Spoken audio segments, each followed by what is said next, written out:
pembelajar, selamat datang di Pranata Masyarakat Belanda. Saya, Fajar Muhammad Nugraha, akan memandu rekan pembelajar. Pada sesi ini, kita akan membahas masyarakat di Belanda. Dalam video ini akan dibahas keanekaragaman masyarakat, kebiasaan makan, tradisi, dan media massa di Belanda. Masyarakat Belanda sangat beragam. Saat ini, ada lebih dari 4 juta penduduk Belanda yang terdiri dari orang-orang yang memiliki latar belakang migran. Ini berarti sekitar 26% dari penduduk Belanda. Dari total penduduk Belanda, 11,5% memiliki latar belakang migrasi barat dan 14,7% memiliki latar belakang migrasi non-barat. 44% dari jumlah penduduk yang memiliki latar belakang migran lahir di Belanda dan mereka termasuk dalam generasi kedua. Pada tahun 1950-an, banyak orang Belanda pindah ke negara-negara seperti Australia, Amerika Serikat, dan Kanada untuk memulai hidup baru. Sebaliknya, pada tahun 1960-an dan 1970-an, banyak gastarbeiders atau pekerja tamu yang tertarik datang dan bekerja di Belanda karena ada kekurangan di pasar tenaga kerja. Dalam beberapa tahun terakhir, orang asing hanya diterima di Belanda jika kedatangan mereka berkaitan dengan kepentingan Belanda. Alasan lain yang membuat mereka diterima adalah alasan kemanusiaan. Sejak reformasi, gerakan reformasi besar dalam agama Kristen pada abad ke-16, masyarakat Belanda terpecah menjadi penganut Katolik Roma dan Protestan. Komunitas Protestan selanjutnya terpecah menjadi sejumlah besar kelompok, seperti Gereformeerd, Hervormd, dan Lutheran. Selain itu, Belanda telah memiliki penganut Yahudi sejak abad ke-17. Mereka terutama merupakan keturunan pengungsi dari Spanyol dan Portugal. Banyak orang Huguenot atau Calvinis dari Prancis juga datang ke Belanda pada waktu itu. Pada abad ke-20, negeri Belanda kedatangan umat Hindu dan Islam dari bekas koloni, yaitu Indonesia dan Suriname.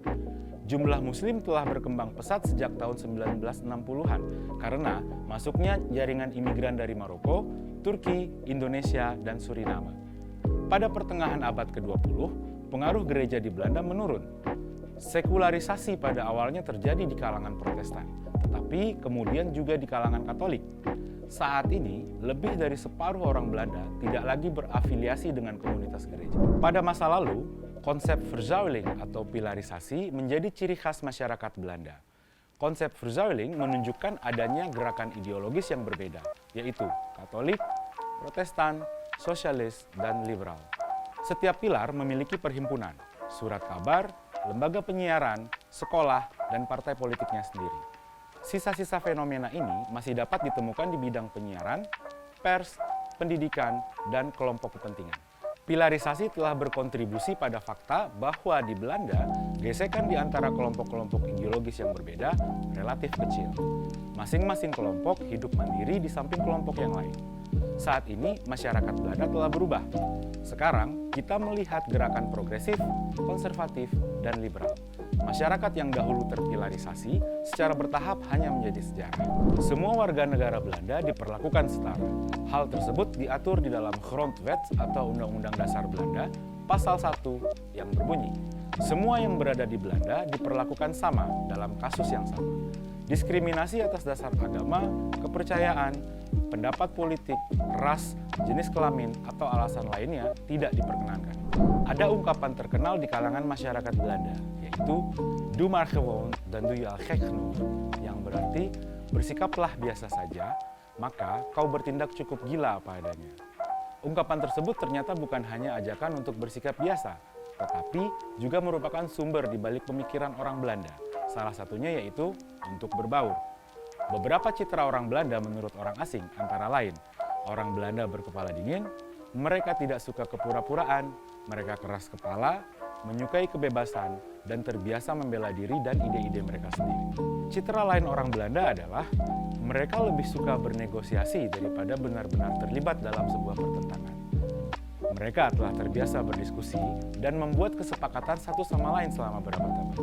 Hal ini menyebabkan iklim toleran di Belanda terhadap berbagai kelompok minoritas. Hal toleransi itu juga diungkapkan dalam kebijakan Belanda tentang aborsi, eutanasia, dan drugs. Citra tentang orang Belanda telah banyak berubah dalam beberapa dekade terakhir. Sebelumnya, orang Belanda itu lebih dikenal dengan gaya hidup Calvinisnya yang hemat. Saat ini, terutama di kota-kota besar, lebih banyak dijumpai gaya hidup Burgondia yang bermewah-mewah. Orang Belanda suka menghabiskan uang untuk pergi keluar, liburan, dan untuk perabotan rumah. Kebiasaan makan orang Belanda telah berubah sedikit akhir-akhir ini. Orang Belanda biasanya makan roti untuk sarapan dan makan siang. Malam hari, mereka menikmati hidangan hangat yang terdiri dari sepotong daging atau ikan, kentang, dan banyak sayuran. Namun, karena orang Belanda lebih sering bepergian ke luar negeri dan karena kedatangan orang Belanda baru, dengan kebiasaan makan yang berbeda pula, maka minat orang Belanda terhadap kuliner yang berbeda semakin meningkat. Hal ini terlihat jelas dalam banyak program memasak di televisi dan berbagai rubrik di surat kabar dan majalah. Selain itu, banyak hidangan asing disiapkan di rumah atau di restoran-restoran khusus. Perilaku minum orang Belanda juga berubah. Oleh karena orang Belanda berkecukupan secara ekonomi, mereka lebih sering menikmati segelas bir atau anggur di teras kafe. Dibandingkan sebelumnya di masa lalu, anggur atau bir juga lebih sering diminum saat makan malam.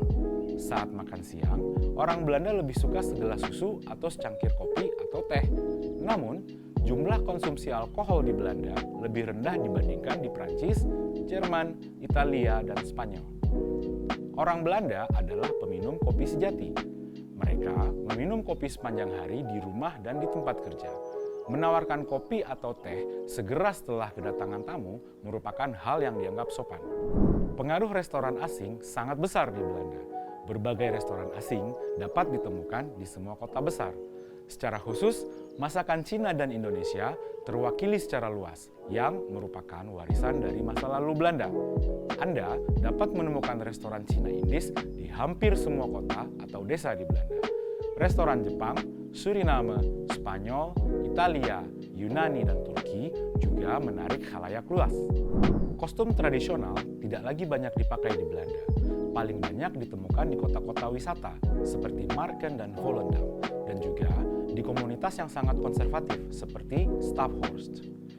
Kebiasaan Belanda yang sebenarnya adalah merayakan ulang tahun. Keluarga dan teman-teman berkumpul dan memberikan hadiah kepada yang berulang tahun. Mereka yang diundang tidak hanya mengucapkan selamat kepada yang berulang tahun, tetapi juga kepada seluruh keluarganya. Tradisi Belanda yang dirayakan secara nasional adalah 1. Perayaan Sinterklaas setiap tanggal 5 Desember, 2. Hari Raja setiap tanggal 27 April, 3. Dodenherdenking pada tanggal 4 Mei, dan 4. Bevrijdingsdag pada tanggal 5 Mei. Tanggal 5 Desember adalah hari istimewa bagi anak-anak di Belanda. Sinterklaas dirayakan pada hari itu. Di malam hari, orang saling memberi hadiah, biasanya disertai dengan puisi atau disembunyikan sebagai kejutan. Sinterklaas berlayar ke pelabuhan dengan kapal uap. Setelah itu, ia melakukan perjalanan melalui kota dengan kuda putih ditemani oleh pelayannya Zwarte Pieten yang berwajah hitam. Saat ini, di masyarakat Belanda muncul perbedaan pendapat tentang sosok Zwarte Piet. Ada yang menginginkan sosok Zwarte Piet dihilangkan karena dianggap bagian dari perbudakan dan diskriminasi. Namun, ada yang ingin mempertahankan sosok tersebut karena sudah menjadi tradisi. 27 April adalah hari libur nasional. Ini adalah hari ulang tahun Raja Willem-Alexander. Di seluruh negeri, orang-orang mengenakan pakaian oranye atau ornamen oranye. Bendera digantung dengan panji oranye, simbol keluarga kerajaan, oranye Nassau. Semua masyarakat Belanda berpesta. Selain itu, diadakan juga Vrijmarkt atau pasar bebas di sebagian besar kota besar. Pada tanggal 4 Mei, Belanda memperingati Dodenherdenking, atau mereka yang tewas dalam Perang Dunia Kedua. Bendera dikibarkan setengah tiang di seluruh Belanda dan mengheningkan cipta selama 2 menit dilakukan pada pukul 8 malam. Raja meletakkan karangan bunga di Monumen Nasional di Dam, Amsterdam. Pada tanggal 5 Mei, dikenal sebagai Bevrijdingsdag atau Hari Pembebasan. Hari Pembebasan bangsa Belanda oleh pasukan sekutu dari pasukan Jerman. Pemerintah harus menciptakan kondisi supaya media dapat secara optimal memenuhi peran pentingnya dalam memberikan informasi kepada seluruh warga negara. Media di Belanda terdiri atas media cetak, elektronik, dan digital. Bagian terpenting dari pers Belanda adalah surat kabar dan majalah, yang sekarang kebanyakan sudah dalam bentuk digital.